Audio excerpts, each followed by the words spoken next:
Good morning, guys. Mike, aka Crypto Jewels. All right, gonna do a quick TRIAS update following up from a couple days ago. A couple days ago, we were talking about finishing this impulsive wave up. We had said that we are working on our 1, 2, 3, 4, and this could possibly have been our fifth. And if it was, we were going to break down into the support, our two-wave support here, before making our way back up. I had the alternate count on there as this ABC still being our micro four wave, which is what ended up playing out.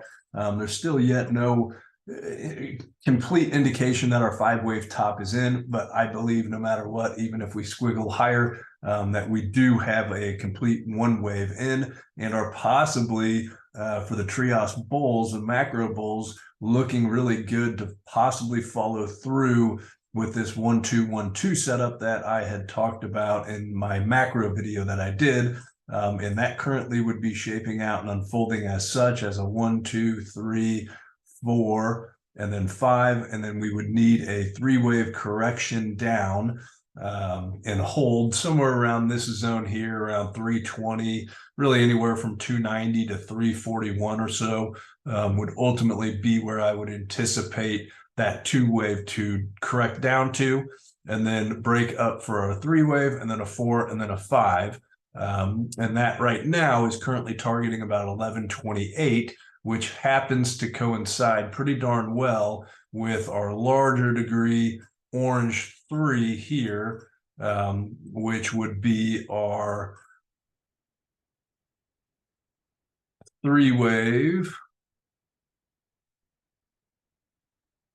Here, I'll zoom out a little bit, which would potentially be our 3 of 3, being this 1, 2, 1, 2, 3, and then you would have to have a four-wave correction down, and then one more final pop-up for a fifth, which would put in our three-wave of our larger degree one wave, and then there you would have a 4 and then a 5, which would put in our complete five-wave structure off of this low, which would be a 1, 2, 1, 2, 3, 4, 5, basically creating an extension in that leg, in that wave.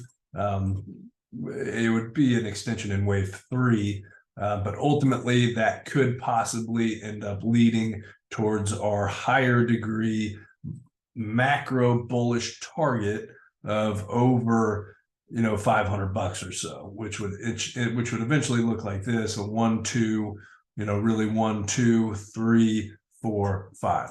That would be potentially something that would be definitely more viable than I have been thinking and I've been talking about. For those of you who have been watching know that ultimately, based on this structure up, it's been very corrective, overlapping. It has not been impulsive, meaning that it's not indicating that it is bullish, or that price action has reversed in a macro bullish trend. My targets, regardless, even if this does not play out as this larger degree 1-2-1-2 setup, my targets ultimately are still in this zone here regardless, which is 30 to 60. But that would play out in a different manner. It'd play out more in a ABC here, and then a B drop, and then a five-wave pop back up to 30 to 60 bucks. So ultimately, I do believe that we are going to be heading to those targets. The question is can this regain its impulsive nature and an impulsive structure by following through with this 1, 2, 1, 2, 3, 4, 5 to put in our 3 with a 4 and then a 5. If we can do that without getting corrective, and having overlap at this point, then I would, start to assume that the bottom, not that the bottom is, that we are in a macro bull trend and heading possibly to my original targets way back, here. And when we were in this last bull market, I was saying we could get up to $500. So that would be back on the table if we can follow through with this count. So that's all I got. See y'all later.